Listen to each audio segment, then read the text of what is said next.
नमस्कार दोस्तों, मैं स्वागत करती हूँ आप सभी का आपके अपने चैनल महिमा भक्ति ब्लॉग में। तो कैसे हैं आप सब, ये बताने के लिए कमेंट में जय माता दी जरूर लिखिएगा। तो आज के इस वीडियो में मैं आप सबको करवा चौथ व्रत की कथा सुनाने जा रही हूँ। तो आप लोग कथा को पूरा सुनिएगा, क्योंकि आधी कथा सुनने से हमें कथा का पूरा फल प्राप्त नहीं हो पाता। तो इस वीडियो में मैं आप सबको 3 कथाएं सुनाऊंगी, तो आप लोग कथा को ध्यान से सुनिएगा और हुंकारी भरते रहिएगा। तो हमारी पहली कथा है। प्राचीन काल में एक पतिव्रता स्त्री थी, उसका नाम करवा था।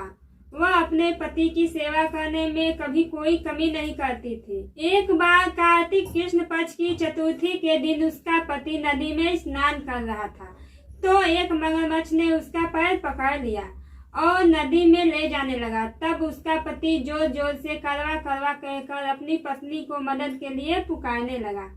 इतने में उसकी पत्नी ने ये सब देखा और उसने अपनी साइड से एक सूत खींचकर उसकी ओर फेंक दिया और मगरमच्छ उस सूत से बंधकर उसके पति को आगे नहीं ले जा सका।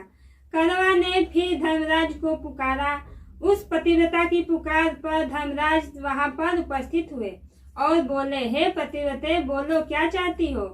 तो करवा बोली, महाराज आप धर्मराज कहलाते हो, पर यहाँ अधर्म हो रहा है। देखिए, मेरा पति नदी में स्नान कर रहा था और इस मगरमच्छ ने उन्हें पकड़ लिया है।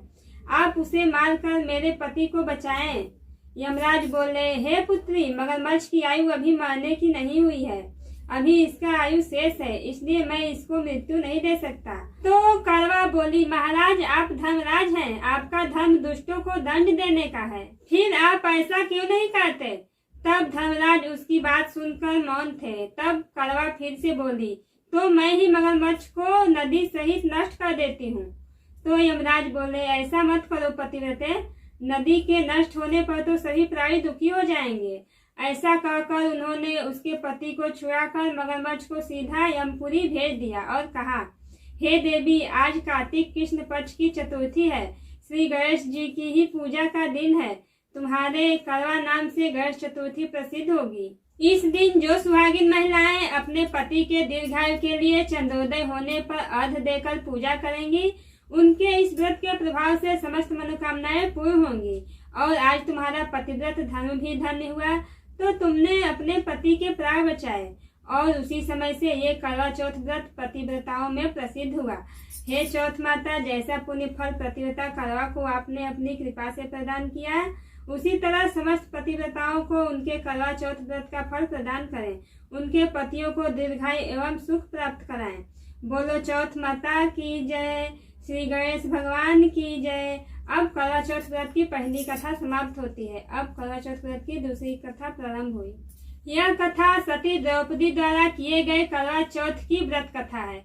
एक समय पांडव पुत्र अर्जुन नीलगिरी पर्वत पर तपस्या करने चले गए थे। उनके पीछे उनके भाई और द्रौपदी को अनेकों संकटों का सामना करना पड़ा। साथ ही द्रौपदी भी अर्जुन के विषय में चिंतित रहने लगी। एक दिन द्रौपदी ने भगवान श्री कृष्ण का स्मरण किया और उनके दर्शन देने पर उनको अपने संकटों के विषय में बताया। तब शोकाकुल सती द्रौपदी को धैर्य बंधाते हुए श्री कृष्ण ने संकटों के निवारण हेतु एक प्राचीन कथा सुनाकर यह व्रत अनुष्ठान करने को परामर्श दिया। उन्होंने द्रौपदी को बताया कि एक बार महिलाओं को कष्टों से दुखी देखकर माता पार्वती जी ने भी भोलेनाथ से कुछ ऐसा व्रत बताने को कहा, जो कि सुहागिन स्त्रियों को हर प्रकार से सुखी बनाए, उनके पतियों को दीर्घायु प्रदान करे और उन्हें सदा सुहागिन रखे। तब श्री शंकर जी ने उनकी इस प्राचीन व्रत का वर्णन कर विवाहित स्त्रियों को हर प्रकार से सुख संपन्न रहने एवं उनके पतियों को दीर्घायु प्राप्त करने वाला व्रत बताया। उन्होंने कहा कि एक समय एक नगर में एक ब्राह्मण परिवार रहता था, जिसमें 4 पुत्रों के अलावा एक कन्या गुणवती भी रहती थी। परिवार के सभी व्यक्ति धार्मिक थे और वर्ष के सभी पूजा पाठ व्रत इत्यादि किया करते थे। एक बार कार्तिक कृष्ण पक्ष की चतुर्थी को माँ, बेटी तथा लड़कों की बहुओं ने करवा चौथ का व्रत रखा। सायंकाल तक व्रत पूजा की सारी तैयारियां भी हो चुकी थी। चंद्रोदय होने की प्रतीक्षा भी हो रही थी। घर में पूरी पकवान बने थे, लेकिन बेटी गुणवती को पकवानों की सुगंध ने उसकी भूख को जगा दिया और उसे भूखी व्याकुल देखकर उसके भाइयों ने छल से भोजन कराने की सोची। उन्होंने पीपल वृक्ष की आड़ में नकली चंद्रमा दिखाकर बहन गुणवती को अर्घ दिलाया और उसे भोजन भी करा दिया। वह भोजन करने बैठी थी कि ससुराल से अचानक पति के मारने की खबर आ गई और वह रोती हुई ससुराल पहुंची तो वहां स्त्रियां तरह तरह की बातें करने लगी। कोई बोली व्रत खंडनी आ गई है, तो कोई कहती पति को ब्याह होते ही यह चुड़ैल खा गई। एक तो पति के मारने का उसे गहरा सदमा लगा था और दूसरी स्त्रियों के ऐसी तीखी बातों ने उसके मन को इतना विह्वल कर दिया कि वह धरती पर पछाड़ खा खा कर रोने लगी और कहने लगी, हाय मैं सचमुच ही राक्षसी हूँ, मैंने अपने पति को खाया है। सच ही मैं राक्षसी हूँ, मैंने अपने पति को खाया है। मैं इतनी भूखी थी कि मैं भोजन नहीं अपने पति को खाकर अपनी भूख मिटाई। इस तरह कह कह कर वह विलाप करने लगी तथा गुणवती अपने पति के साथ सती होने के लिए भागी और शमशान भी पहुंच गई और चिता में कूदने ही वाली थी कि चौथ माता ने उसे रोक लिया और बोली, बेटी तुमसे भूल नहीं हुई है, तुम्हें भाइयों ने भुलावे में डाल दिया था। देख तेरा पति अब जीवित हो उठा है, तुम घर जाकर उसकी प्रतीक्षा करो।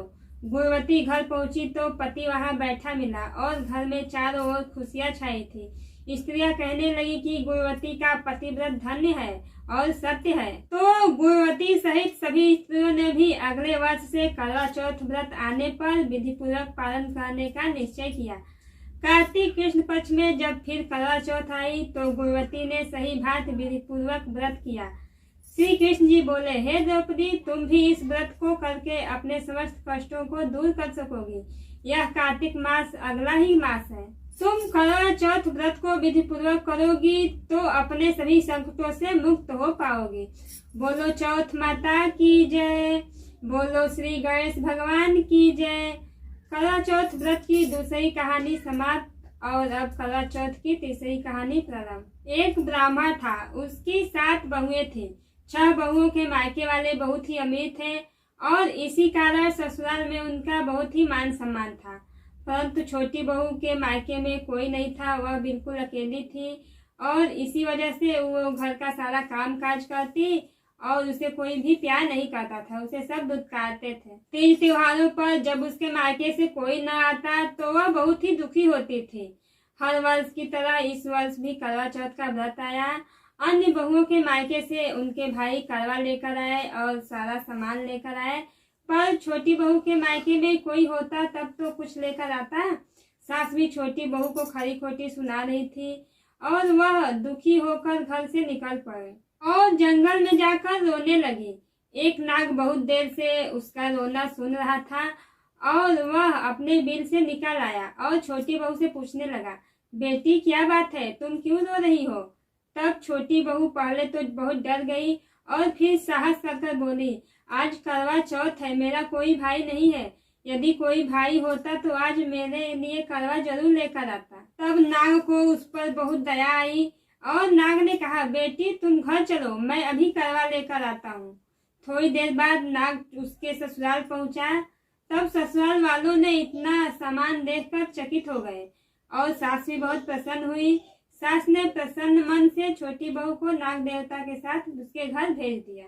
तब नाग देवता छोटी बहू को लेकर अपने घर गए और अपना सारा घर दिखाया और कहा, तुम जितने दिन चाहो आराम से यहाँ रह सकती हो और तुम्हारा जो मन करे वो खाओ, जो मन करे वो पहनो, पर एक बात याद रखना, सामने रखी नाद कभी मत खोलना।